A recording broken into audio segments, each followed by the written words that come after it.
Magandang gabi po sa inyong lahat. Salamat po sa inyong pagtangkilik dito sa ating programa, Preach the Word.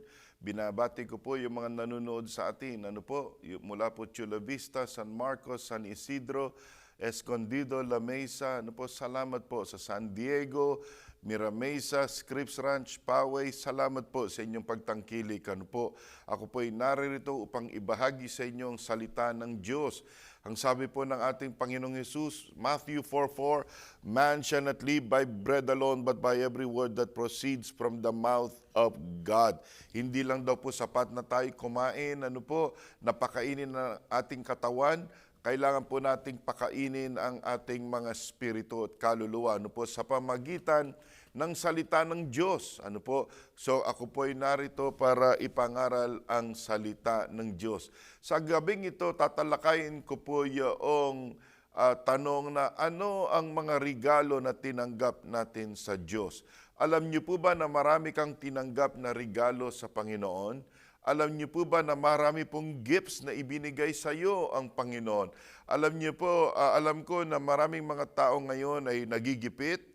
Alam ko po na meron pong global pandemic, meron pong mga unemployment, lalo dyan po sa Pilipinas, marami po yung mga tao naghihirap, marami po mga tao ngayon ang mga dumadaing, sa kabila ng kung minsan nararanasan po ng tao, yung pong tinatawag na kawalan, gusto ko pong patuloy na idiin yung katotohanan that God is a good God. Mabuti po ang Diyos.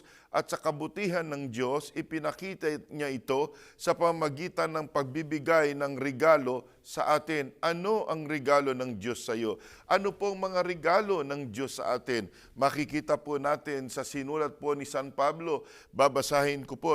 Nandito po ako sa Efeso Kapitulo 1, versikulo 3. Babasahin ko po hanggang versikulo 8. Inuulit ko po, ito ay sinulat ni Apostol Pablo nung siya po ay nasa bilangguan at minameditate po niya yung mga tinanggap niya mula sa Panginoon. At heto po ang sabi ni Apostol Pablo. Praise be to the God and Father of our Lord Jesus Christ, who has blessed us in the heavenly realms with every spiritual blessing in Christ. For He chose us in Him before the creation of the world, to be holy and blameless in His sight. In love, He predestined us to be adopted as His sons through Jesus Christ, in accordance with His pleasure and will, to the praise of His glorious grace, which He has freely given us in the one He loves. In Him we have redemption through His blood, the forgiveness of sins, in accordance with the riches of God's grace that He lavished on us with all wisdom and understanding. And He made known to us the mystery of His will, according to His good pleasure, which He purposed in Christ. Amen. May the Lord bless the reading of His words. Patuloy pong inuulit ni Apostol Pablo habang siya po ay nasa bilangguan. Nang Diyos po ay nagregalo po sa atin. Maraming regalo ang Panginoon para sa ating lahat. Tinatanong nyo, Brother Mike, ano ba yung mga regalo ng Diyos sa atin? Number 1, sabi po ni Apostle Paul dito sa binasa natin, Ephesians chapter 1, He chose us, sabi po, pinili daw po tayo ng Panginoon. Pinili niya tayo even before the foundation of this world. Alam niyo po, maliwanag po na sinasabi ng Panginoong Hesus, John 15:16, ito ay kanyang pinatotohanan. Pinili kita, sabi ng Panginoon. You did not choose me, but I chose you. Alam niyo po ba na kayo'y pinili ng ating Panginoong Hesukristo? Pinili kayo ng ating Panginoong Hesukristo. Meron mga tao ngayon, they are rejecting Christ. Meron mga tao ngayon, they are rejecting God. Meron po mga iba na sabi mo, sumamba tayo sa Panginoon.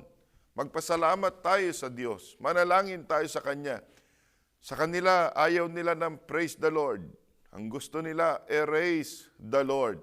Alam niyo po, ang sabi po rito, kahit na minsan hindi natin pinapansin ang Panginoon, ang sabi po rito, pinili tayo ng Diyos. Bago ka pa isinilang, pinili ka na ng ating Panginoong Hesukristo. At alam niyo po, bago po tayo pinili ng Panginoon, bago po kayo isinilang, ano po, nasa isip na kayo ng Panginoon. Isn't that wonderful? Pinili ka ng Diyos bago ka pa isinilang. At meron pong kadahilanan kung bakit ka pinili ng Diyos. Pinili ka ng Diyos para purihin mo siya, para ikaw ay sumamba sa Kanya, para ikaw ay magpasalamat sa Kanya, para ikaw ay umawit sa Kanya. Hindi po nakakatawa ang magsabi na praise the Lord, hallelujah. Hindi po nakakatawa ang magsabi, I give thanks to you, O Lord. Hindi po nakakatawa ang sabihin natin, Our Father who art in heaven, hallowed be thy name. Thy kingdom come, thy will be done on earth as it is in heaven. We were called to serve God. You were called not only to make money, you were called not only to live in this world. You were called not only to work. You were not called na para lang po magpasarap dito sa mundong ito.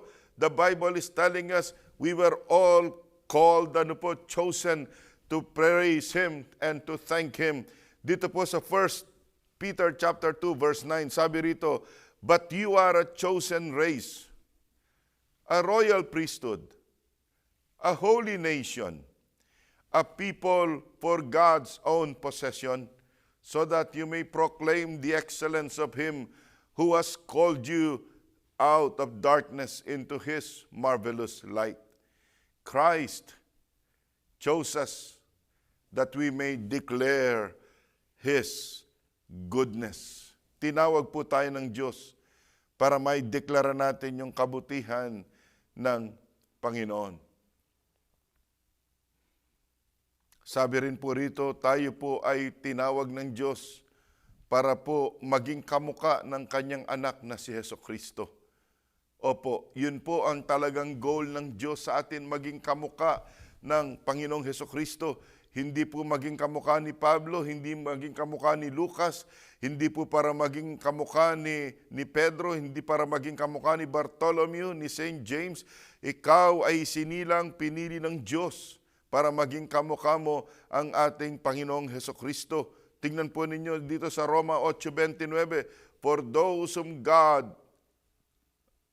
whom He foreknew, He also predestined to become conformed to the image of His Son, so that He would be the firstborn among many brethren. Bakit daw po tayo pinili?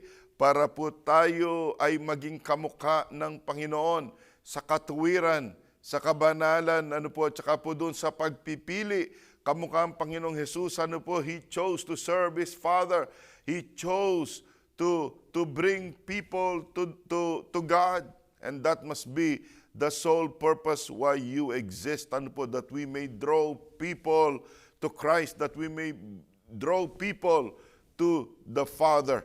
And the Word of God tells us you were chosen para po kayo po ay angkinin ng Panginoon. Alam niyo po ba na hindi niyo pag-aari ang inyong sarili? Alam niyo po ba na hindi niyo pag-aari ang inyong isipan? Hindi ninyo pag-aari ang inyong puso? Hindi ninyo pag-aari ang katawan na yan? You were chosen para po kayo po'y ariin ng ating Panginoong Jesucristo. Hindi po nakakatawa yung mga tao who are choosing to worship God.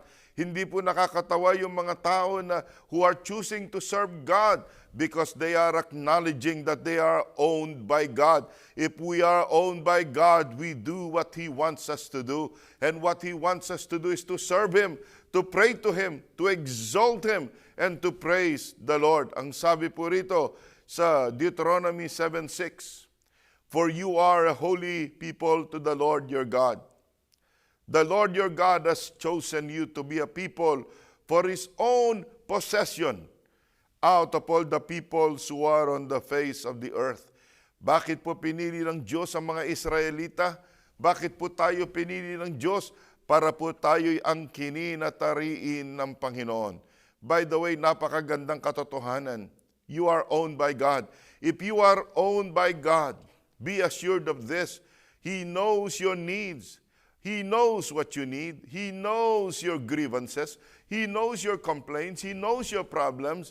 He knows your anxieties. Ang sabi po ng Panginoon, kaya sinabi ng Diyos na Don't worry about what you will eat or drink. If God feeds the birds in the air, God will feed you as well. Kung dinadamitan ng Diyos yung damo, diyan po sa parang dadamitan po kayo ng Panginoon.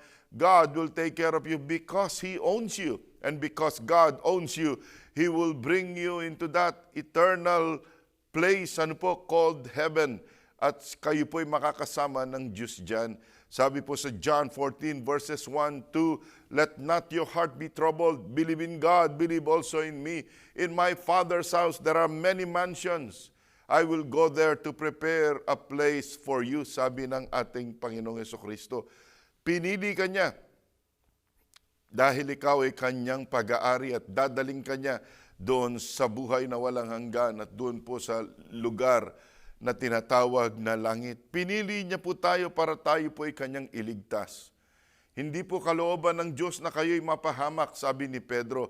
It is not God's will that you perish. Alam ko po, minsan pinipili ng mga iba yung sila'y mapahamak. Hindi po kalooban ng Diyos na kayo'y mapahamak. Alam niyo po ba, ang sabi po ng John 10:10, the thief came to steal, destroy, and to kill. Yun po ang kalooban ni Satanas. Magnakaw, manira at pumatay. Pero ang purpose ng Diyos, sabi niya, I have come to give you an abundant life. Ano po yung abundant life na yon? The life of the Lord Jesus Christ living within us. The everlasting life of God residing within us. Yun po ang buhay ng Diyos. He chose you to save you para po kayo ay kanyang iligtas. Tingnan niyo po, sabi rito sa 2 Thessalonians 2:13, but we should always give thanks to God for you, brethren, beloved by the Lord, because God has chosen you from the beginning for salvation through sanctification by the Spirit and faith in the truth.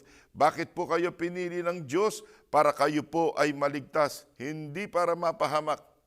Para kayo po ay maligtas, yun ang pangalan ng ating Panginoong Jesus. Siya po si Jesus, meaning salvation. God saves. Siya ang tagapagligtas natin. Tagapagligtas sa kasalanan. Tagapagligtas sa galit ng Diyos. Tagapagligtas sa impyerno. At tagapagligtas, sa kaaway kay Satanas, sa kamay ni Satanas. Christ came here to save us.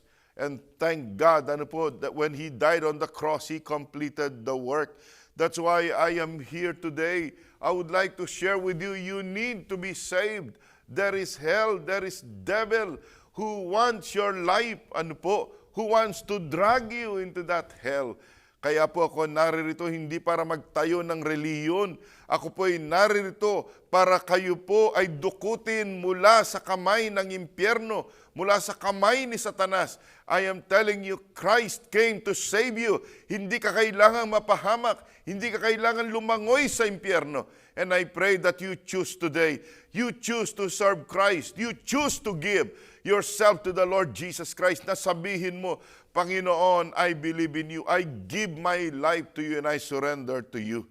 Christ came here because He chose us, sabi po ni Apostol Pablo. Yun pong regalo ng Diyos sa atin. Pinili ka ng Diyos. Pinili ka ng Diyos. Mahal ka ng Diyos. He likes you. He likes you when you feel you are down. When you feel rejected. When you feel nobody loves you. When you feel you have no purpose in this life. Would you remember this truth? God chose you even before the foundation of this world. At sabi rin po rito, God chose us to be adopted. Tayo po ay inampon ng ating Panginoong Hesukristo. Alam niyo po, malalim po itong termino na ito, na nagtatanong po ako minsan, bakit ginamit ni Apostol Pablo itong salitang inampon tayo ng Panginoon, that we were adopted by Christ. Alam niyo po ba nung unang panahon, nung New Testament times, meron pong tinatawag na kapangyarihan ng isang ama. Kung ako po'y ama na nabubuhay ng New Testament, at kung ako po'y may anak, wala pong karapatan ng aking anak sa kanyang sarili. Kung gusto ko siyang ibenta, kung gusto ko siyang ibilanggo, kung gusto ko siyang i-scourge, pagpapaluin, kung gusto ko siyang patayin nung New Testament times, gawin kong alipin, may kapangyarihan po ako na gawin ko yun. Yun po ang kapangyarihan ng Ama nung pong New Testament times. Ano po? Yun po mga Romans, yun po ang kanilang law.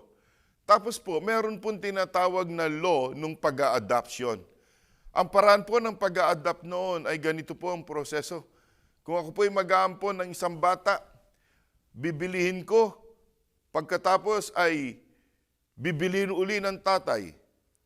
Bibilihin ko na naman, bibilihin na naman ng tatay. 2 beses. Yung ikatlong beses na binili ko yung anak niya, hindi na po pwedeng tubusin ng tatay. Ngayon, kung nabili ko na po yung anak na yun para ampunin ko, ang sabi ng Roman law, anuman ang pag-aari ko ay sa kanya na rin. Yun pong inampun ko, sa kanya na rin lahat ng pag-aari ko. Anuman yung mga ari-arian ko. Ano po? At sinasabi rin po ng Roman law na anuman ang obligasyon at anuman ang utang ng batang yun na aking inampon, kinalimutan na. Wala na po. Wala na pong relation doon po sa dati niyang pamilya. At ganun po ang nangyari sa atin. When Christ adopted us, huwag po ninyong kalilimutan, galing tayo sa pamilya ni Adan. At doon sa pamilya ni Adan, marami po tayong kasalanan. Marami tayong utang. We were condemned to death. We were cursed. We were sinners. We were disobedient. And for the wages of sin is death, sabi po ni Apostol Pablo. Alam niyo po, puro sakit, puro sufferings ang minana po natin kay Adan. Pero ang magandang balita, sabi po ni Pablo, when Christ came, life came, eternal life came. Through Adam, death came. But through Christ, life came and eternal life came through the Lord Jesus Christ. Kaya po kapag sinasabi ng Bible, we were adopted by Christ, ibig sabihin, we are recipients of all the goodness of God, of all the mercies of God, of all the provisions and wealth of God. Yun po ang ibig sabihin ng adoption sa New Testament. Kaya kung kayo po ay inampon ng ating Panginoong Jesucristo, hindi po kayo pababayaan ng Diyos. What He has is yours. Ang sabi po ni Apostol Pablo, we are co-heirs with Christ. Kung minana niya ang kapayapaan, kung minana niya po yung joy, kung minana niya po yung kung ano pa man po ang minana niya, kahit ang kalangitan, it's all yours because you were adopted into the kingdom of our Lord Jesus Christ.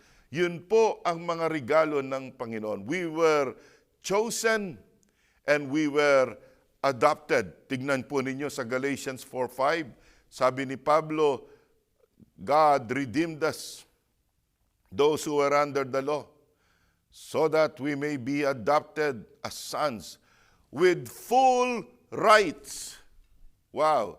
Meron po tayong mga karapatan. Dito sa Amerika po, meron tayong mga saligang karapatan. Ano po, kapag tayo po ay hinuli, nagkaroon ng krimen, meron po tayong mga karapatan na manahimik at hindi idawit ang ating sarili. Meron tayong karapatan na ipagtanggol ang ating sarili, kumuha ng abogado para tayo po ipagtanggol. Meron po tayong karapatan na ipatawag lahat ng mga sasaksi laban sa atin, at gumamit ng sarili nating saksi para po ipaglaban yung ating mga kaso. Meron po tayong mga karapatan. Meron po tayong mga karapatan na tayo po dinggin ng hukom dito po sa estado ng California. Ganun din, bilang mamamayan ng Romano noon pong unang panahon, meron po silang mga karapatan at bilang mga mamamayan ng langit, meron po tayong mga karapatan. We've been adopted into the kingdom of God.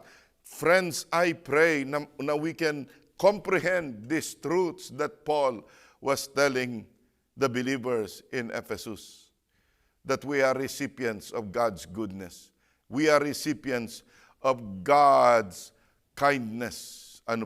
Ikatlo, pansinin po ninyo yung regalo ng Diyos sa atin.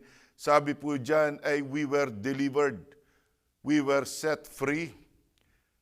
meron pong word na tinawag na redemption. Ano po? Ang redemption po ay, yun nga po, yun pong deliverance, pagpapalaya. Ito po ay ginagamit kapag po meron pong na-kidnap, tapos ay binayaran po yung pong nangidnap, yun po yung ransom, ano po, at lalaya na po yung kinidnap. Ganun po nangyari sa atin. Tayo po ay bihag ng demonyo. Ano po? At ang kamatayan ng ating Panginoong Hesus ang nagbayad para sa ating mga kasalanan. Binayaran niya yung dapat bayaran.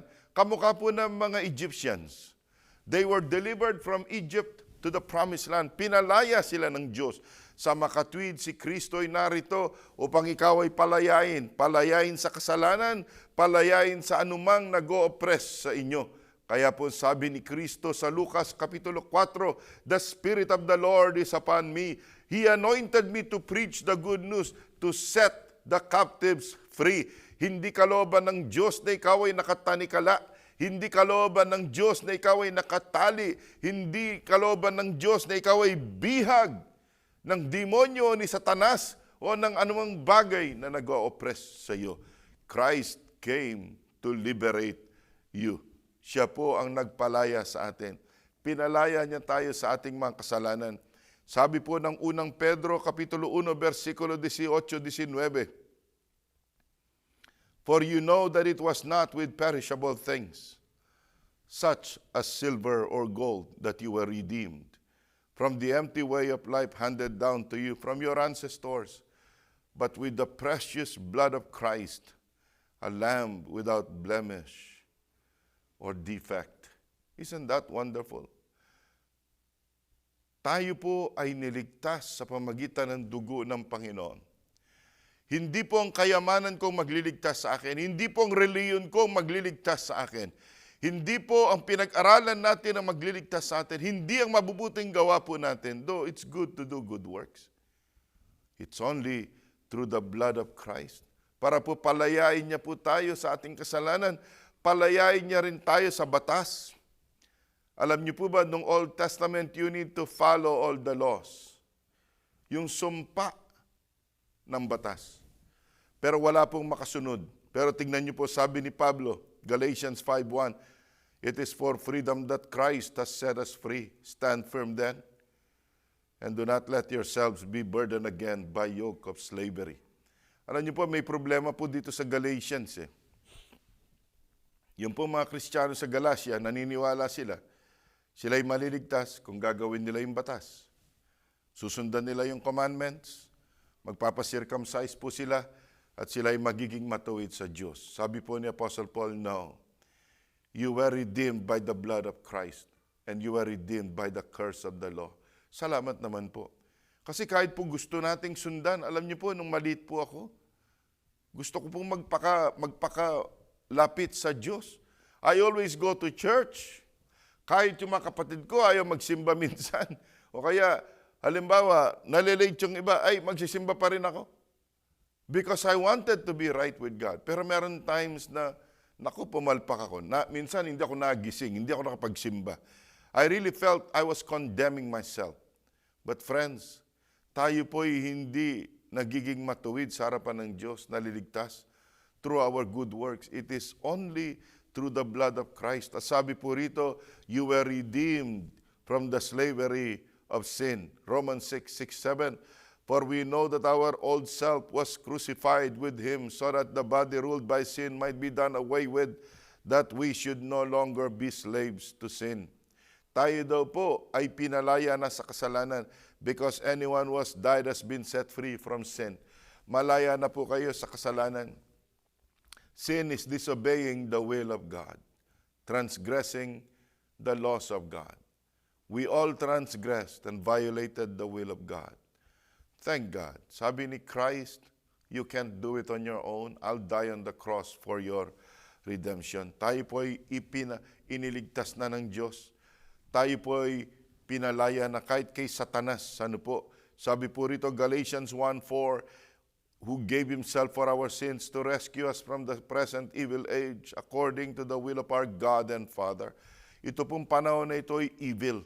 Sabi rin po rito, Colossians 1:13-14, He has rescued us from the dominion of darkness and brought us into the kingdom of the Son He loves, in whom we have redemption, the forgiveness of sins. Ladies and gentlemen, niligtas na po tayo ng Diyos sa kamay ng kaaway, sa kasalanan, and from the law. Nagtatanong kayo, ano ang regalo ng Diyos sa atin? Regalo po ng Diyos, inuulit ko, pinili ka niya, iniligtas ka niya, inampon ka niya, at sa kanyang gawain sa krus ikaw ay napatawad. Niregaluhan ka niya ng kanyang anak. Ano ang regalo na may bibigay mo sa Panginoon? Ibigay mo, kapatid, ang iyong buhay sa Panginoon. Sabi ng iba, wala pa akong oras, hindi pa panahon. Kailan tayo magpakakapanahon? Kapag tayo po ay may sakit, namamatay na lang, while we are still strong, let's give our lives to Christ. Kung yun po ang iyong gusto, I want to pray for you right now. Sabihin po natin, Panginoon, lumalapit ako sa iyo. Kailangan kita, Panginoon. Ayokong mapunta doon sa apoy ng impyerno. Ayokong magdusa sa kasalanan. Ayokong maging master ang kaaway, demonyo. I want you to be my Lord and my Master. Forgive me, Lord Jesus. Cleanse me from all of my sins. Have mercy on me. I am a sinner and I disobeyed you. Forgive me. Cleanse me, O Father. Lord, I receive you as my personal Savior. Write down my name on the book of life so that anytime I die, I know I will go to heaven. I entrust you my life. This I pray in Jesus' name. Amen and amen. Salamat po. Kung yun po ang inyong idinalangin, niregalo ninyo sarili niyo sa Panginoon, you received forgiveness, you received salvation from God. Salamat po. Salamat po muli sa inyong pakikinig dito sa ating programa, Jesus Our Healer and Preach the Word. Ano po? Ako po si Brother Mike. Ako po ang pastor ng Oasis Christian Fellowship and we are here to preach the Word of God. Sabi po ni President Ronald Reagan, matatagpuan po ninyo lahat ng katugunan dito po sa salita ng Diyos. All your problems, masosolve po ng Bible, ng salita ng Diyos.